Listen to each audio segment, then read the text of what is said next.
Hello and welcome to Story Time. And this week it's Earth Day, and that is when we remember how special our Earth is and how we need to do good things to keep it safe. Our first book is titled Peace by Baptiste Paul and Miranda Paul. And it's a new one, so check it out from the new shelf at your library.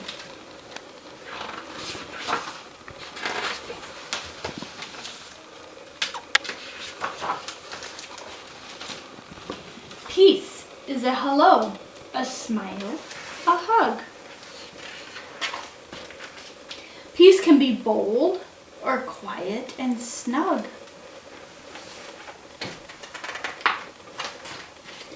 Peace is pronouncing your friend's name correctly.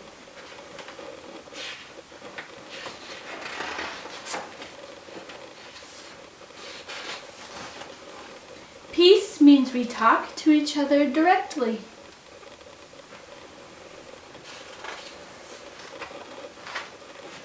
Peace can begin with a laugh and a wave and grow into actions remarkably brave.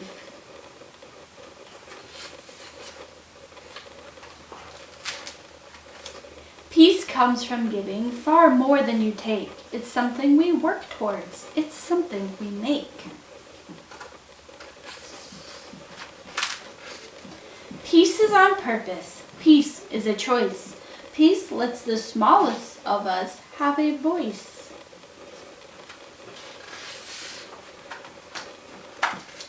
Peace follows I'm sorry, can let differences live. It spreads and it strengthens when our hearts can forgive.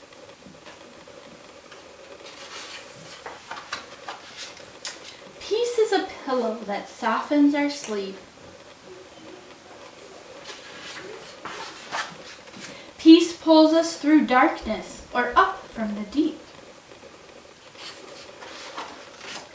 Peace is old like stars and new as birth.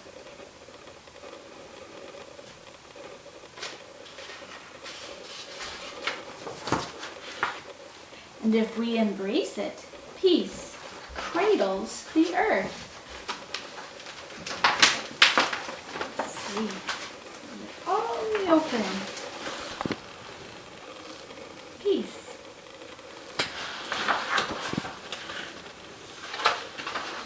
And that's the end of that story.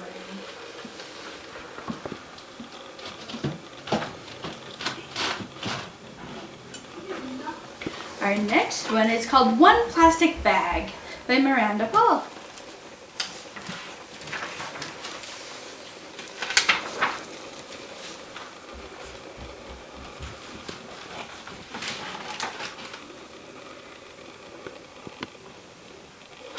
Isabel walks with her chin frozen. Fat raindrops pelt her bare arms. Her face hides in the shadow of a palm leaf basket, and her neck stings with every drop. Warm scents of burning wood and bubbling peanut stew drift past. Her village is close now. She lifts her nose to catch the smell. The basket tips. One fruit tumbles, then 2, then 10. The basket breaks. Isitu kicks the dirt. Something silky dances past her eyes, softening her anger. It moves like a flag flapping in the wind and settles under a tamarind tree. Isitu slides the strange fabric through her fingers and discovers it can carry things inside. She gathers her fruits in the bag. The basket is useless now. She drops it, knowing it will crumble and mix back in with the dirt.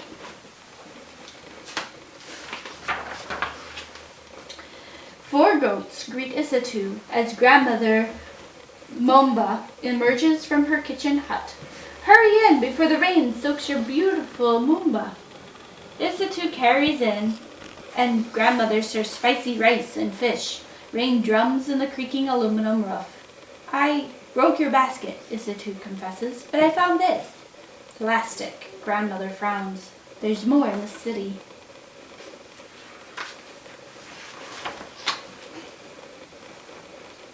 Day after day, Satu watches his neighbors tote their things in bright blue or black plastic bags. Children slurp water and wanjo from tiny holes poked in clear bags. Market trays filled with menties wrapped in rainbows of plastic. The colors are beautiful, she thinks. She swings her bag high. The handle breaks. One paper escapes, then two, then 10. Isitu shakes sand off her papers. Another plastic bag floats by, and she tucks her things inside. The torn bag is useless now. She drops it in the dirt, as everyone does. There's nowhere else to put it.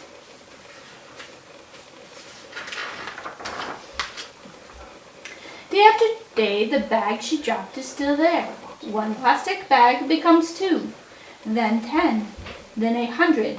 Plastic isn't beautiful anymore, she thinks. Her feet step down a cleaner path, and the thought floats away.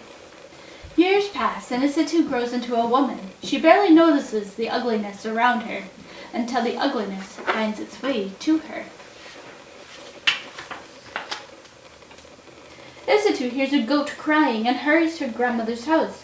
Why is it tied up? Where are the other goats? Inside, the butcher is speaking in a low voice. Many goats have been eating these, he said. The bags twist around their insides, and the animals cannot survive. Now, 3 of your goats and so many other goats in the village have died. Grandmother Mombe's powerful shoulders sag. Isitu must be strong and do something. But what?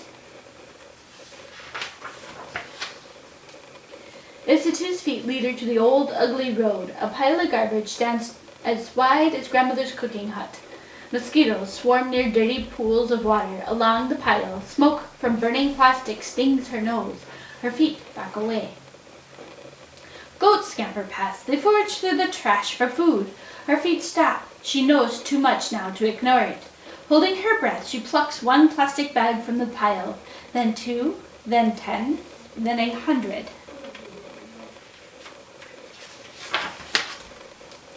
What can we do? Isitu asked her friends. Let's wash them, said Fetim, pulling out umo soap. Marim grabs a bucket and Inca fetches water from the well. Peggy finds clothespins and they dip the washed bags on the line. As the bags dry, Isitu watches her sister crochet. Can you teach me? Ah, yes, her sister Isitu shows the stitches, then hands her a metal tool. Isitu's fingers busy themselves in, out, around. Thank you. Isitu finds a broomstick and carves her own tool from its wood. What's it for? Fatima asks. Isitu pauses. She and Peggy have an idea, but will their friends think it's crazy? Will the idea even work? Nervously, she explains the plan. One friend agrees to help, then 2, then 5. The women cut bags into strips and roll them into spools of plastic thread. Before long, they teach themselves how to crochet with this thread. How is the work? Asked grandmother. Slow. Some people in the village laugh at us, others call us dirty, but I believe we are doing it good. The women crochet by candlelight, away from those who mock them. Until a morning comes when they will no longer work in secret. Fingers sore and blistered, Isitu hauls the recycled purses to the city. One person laughs at her, then 2, then 10, then... One woman lays Dulce coins on the table. She chooses a purse and shows it to one friend, then 2, then 10. Soon everyone wants one.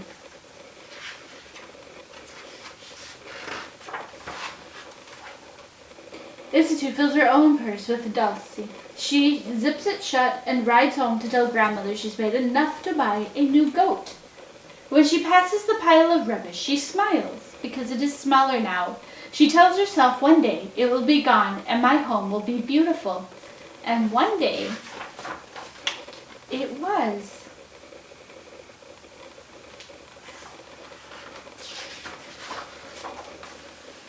And in the back there's information about where she lives.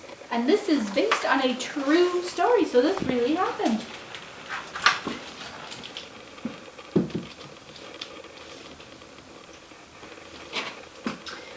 Okay, so the next story is The Great Kapok Tree by Lynn Cherry.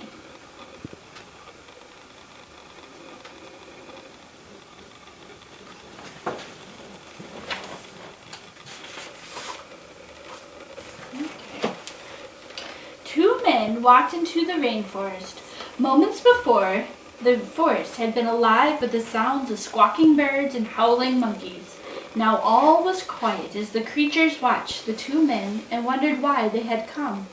The larger man stopped and pointed to a great kapok tree. Then he left.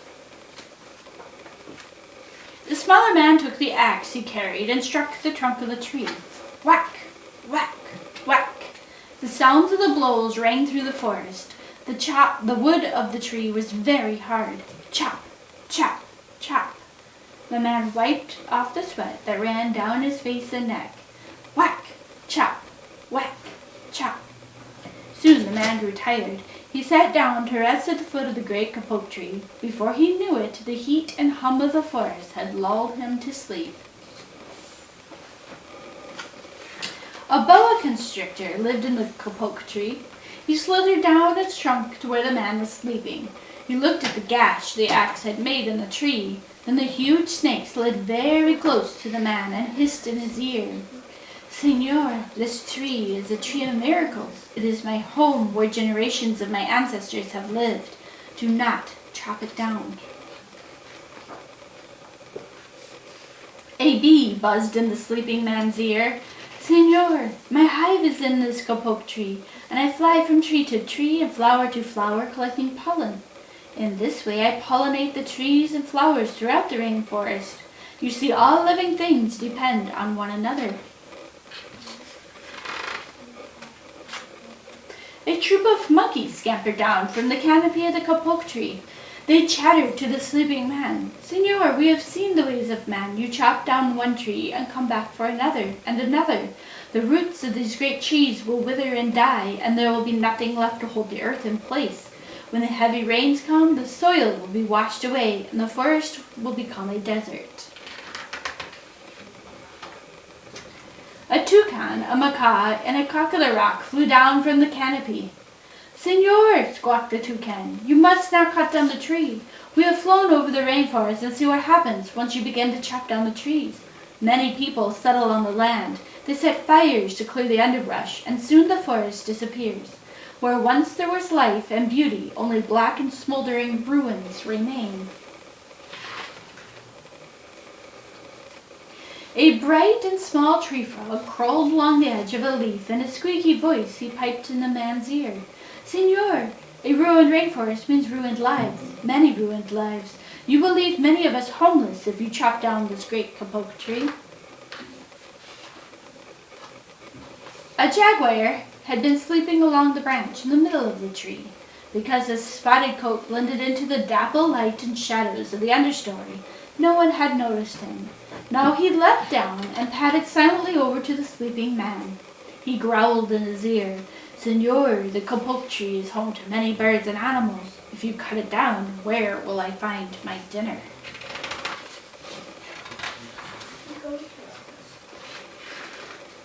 Four tree porcupines swung down from branch to branch and whispered to the man, Senor, do you know what we animals and humans need in order to live? Oxygen. And Senor, do you know what trees produce? Oxygen. If you cut down the forest, you will destroy that which gives us all life. Several anteaters climbed down the kapok trees with their young clinging to their backs. The unstriped anteaters said to the sleeping man, Senor, you are chopping down this forest with no thought for the future, and surely you know that what happens tomorrow depends upon what you do today. The big man tells you to chop down a beautiful tree. He does not think of his own children, who tomorrow must live in a world without trees. A three-toed sloth had been climbing down from the canopy when the men first appeared. Only now did she reach the ground. Plodding ever so slowly over to the sleeping man, she spoke in her deep and lazy voice. Senor, how much is beauty worth? Can you live without it? If you destroy the beauty of the rainforest, on what would you feast your eyes? A child from the Yanomamo tribe who lived in the rainforest knelt over the sleeping man. He murmured in his ear, Senor, when you awake, please look upon us with new eyes. The man awoke with a start. Before him stood the rainforest child, and all around him staring were the creatures who depend upon the great kapok tree. What wondrous and rare animals they were! The man looked about and saw the sun streaming through the canopy. Spots of bright light glowed like jewels amidst the dark green forest. Strange and beautiful plants seemed to dangle in the air. Suspended from the great kapok tree, the man smelled the fragrant perfume of their flowers. He felt the steamy mist of the rising from the forest floor, but he heard no sound, for the creatures were strangely silent. The man stood and picked up his axe. He swung back his arm as though to strike the tree. Suddenly he stopped, and he turned and looked at the animals and the child. He hesitated, then dropped his axe and walked out of the forest.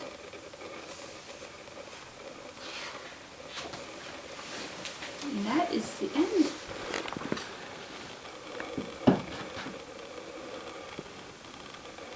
Isn't it neat how many animals can live in one tree in the rainforest?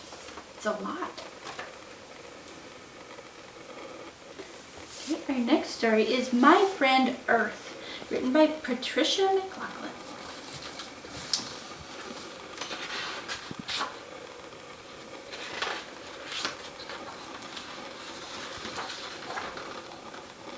My friend Earth wakes from a winter nap.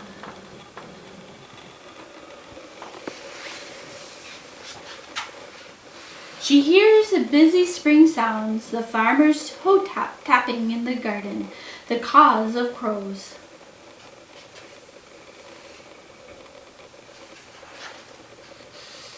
She sees the silent seed, the spider spinning silver, the robin and the wrens.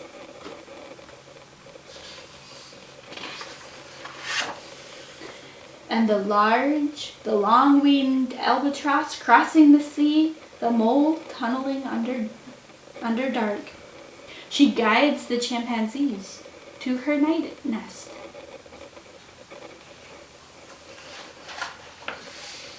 And the zebra baby to his mother, and the hundreds of black and white striped mothers.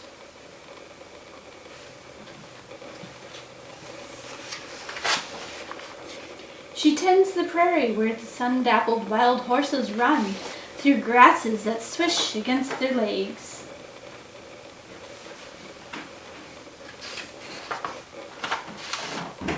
The tundra where the reindeer graze for moss, and the glistening ice where young polar bear pads on mittened feet.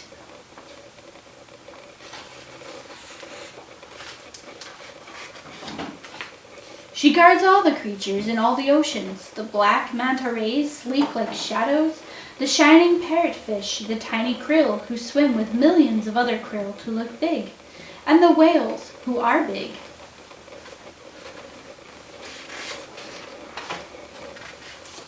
My friend Earth pours the summer rain to fill streams flowing down mountains, through the fields, to the rivers, to the sea.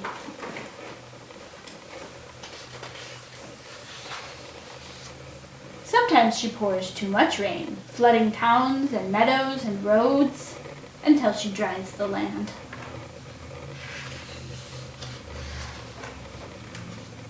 Sometimes she blows fierce autumn winds, sweeping the limbs of trees and the shingles from rooftop barns, until she stills the wind, so red and orange and yellow leaves float to the ground.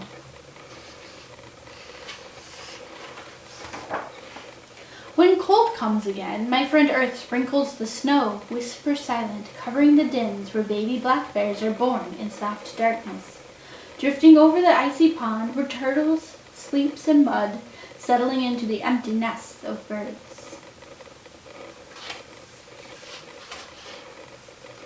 Under the white, the silent seed is cradled in the dark soil, watching.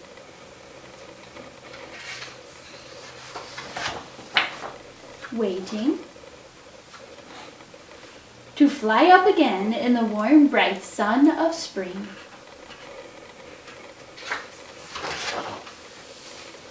In the end.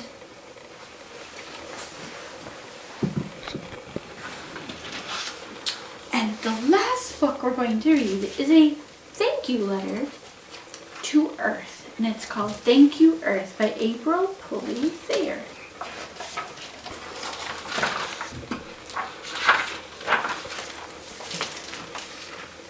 Dear Earth,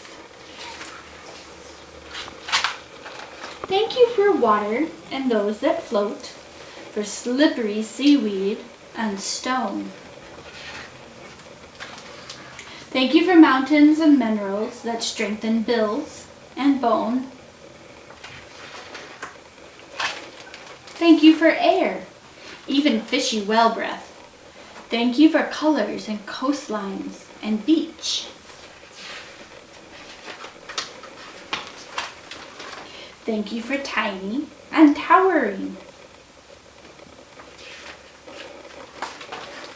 For trees and for vines that reach.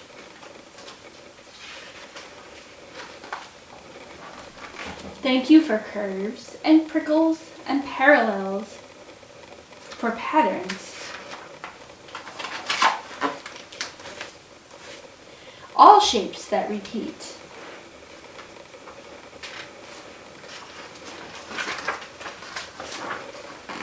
Thank you for leaves and stems and buds, for plant parts we can eat.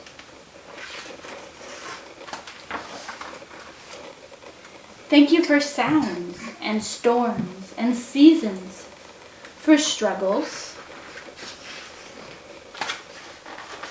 and pale in-betweens.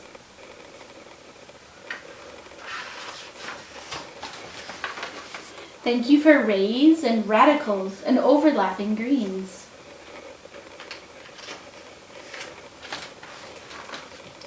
Thank you for jumbles, ingredients for soil, and bright new growth in spring.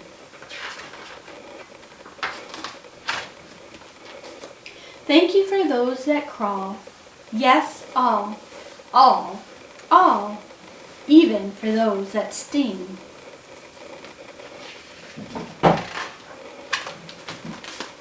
Thank you for sunsets,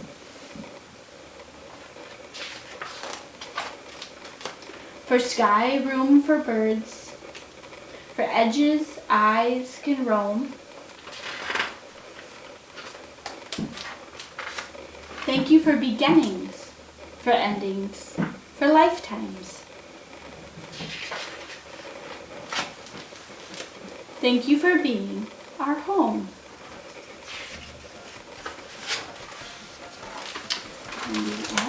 Well, that wraps up our Earth Day story time. Thanks for joining. Bye.